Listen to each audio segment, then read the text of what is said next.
This is the news at 10, live from Channels Television. Reported tonight, Amarachi Ubani.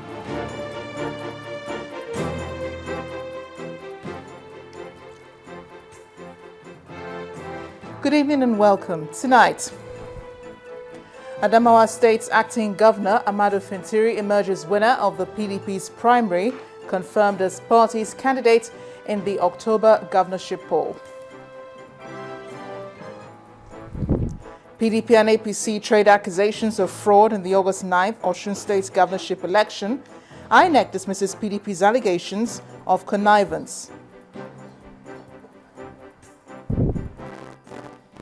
NSCDC uncovers an illegal refinery in Kogi State, promises to crack down on operators.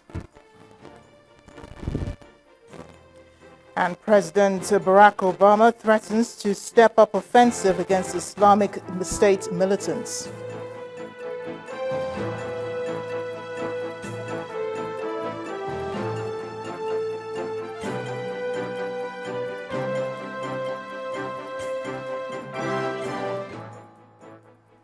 We'll begin tonight with internal politics. Barring any unforeseen development, the acting governor of Adamawa State, come October 11th, the PDP's candidates will become the party's candidate in the governorship election. This is because the party has declared him winner at the primaries, which took place earlier today in Yola, Adamawa State.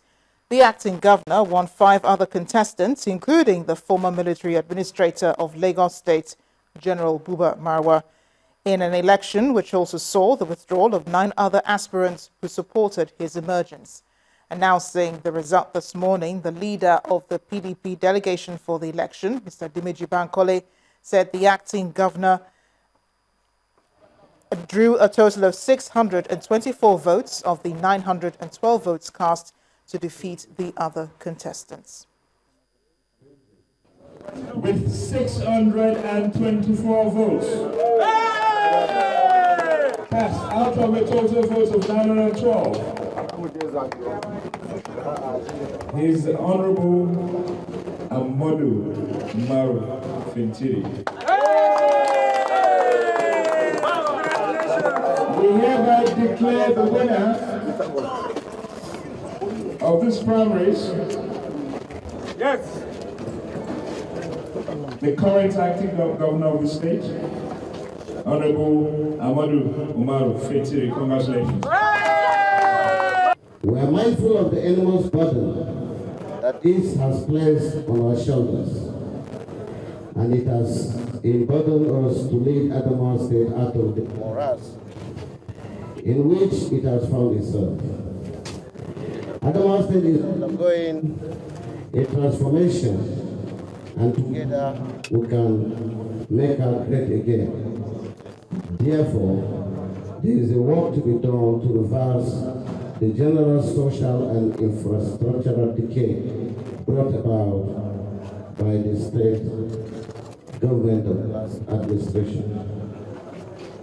My fellow aspirants, now that the contest is over, let us team up and work together for the victory of our party in the forthcoming election.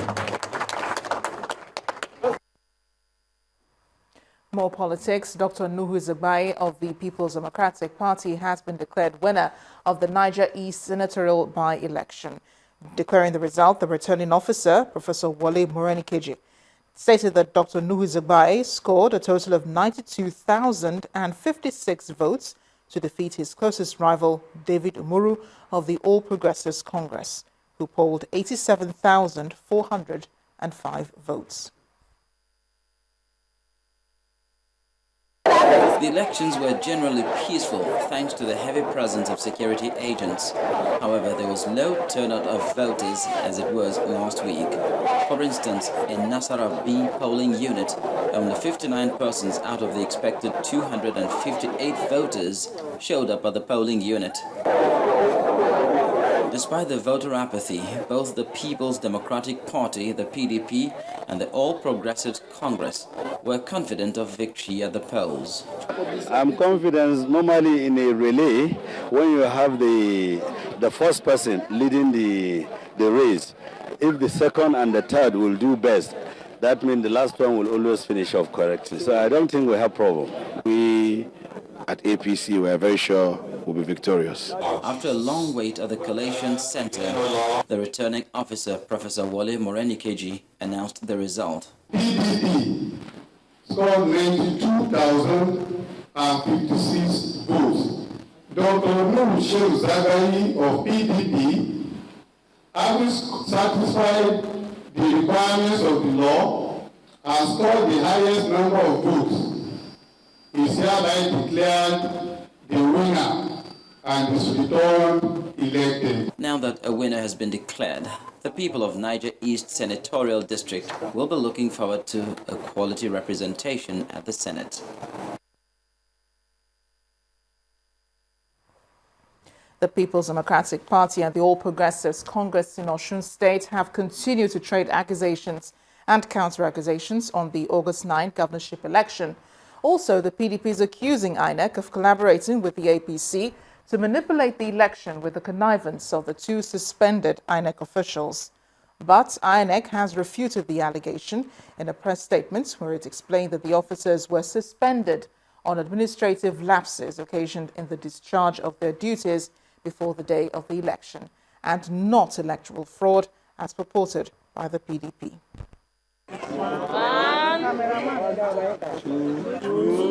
It was a keenly contested election, but at the end, Governor Rauf Aregbesola of the All Progressives Congress was returned re-elected.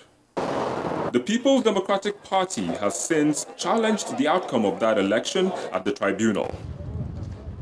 But there seems to be a fresh controversy, and this is over INEC wielding the big stick against two of its officials who conducted the elections in Oshogbo local government area of the state.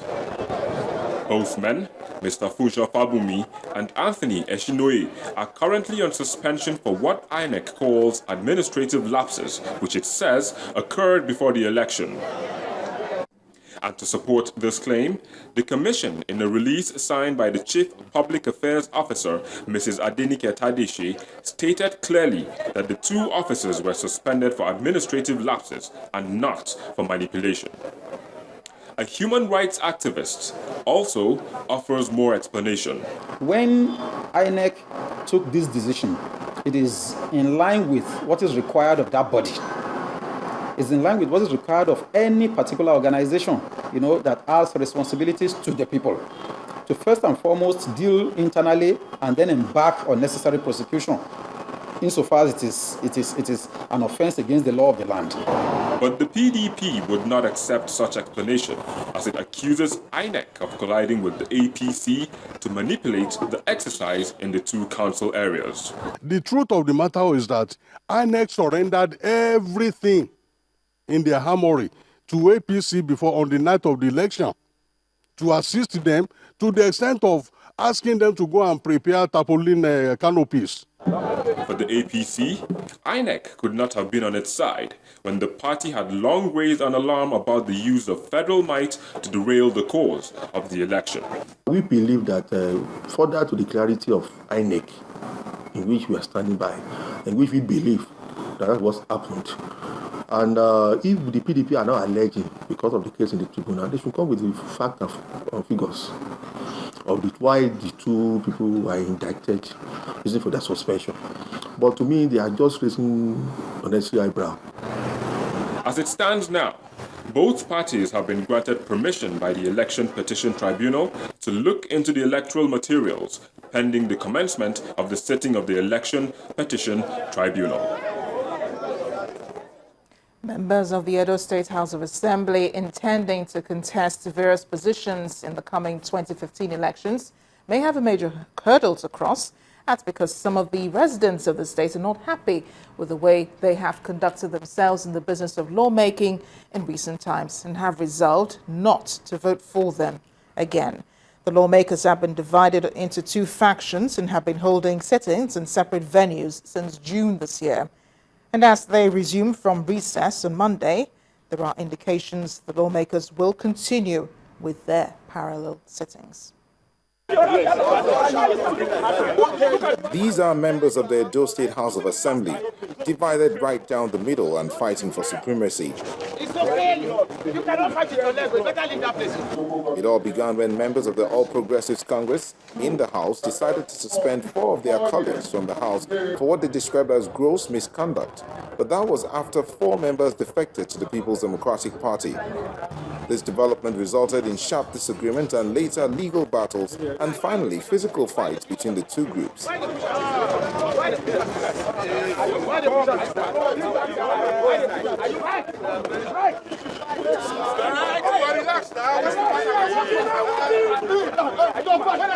After weeks, however, of being away from legislative business, one would expect that the crisis rocking the State House of Assembly would have been resolved and the lawmakers back in one house.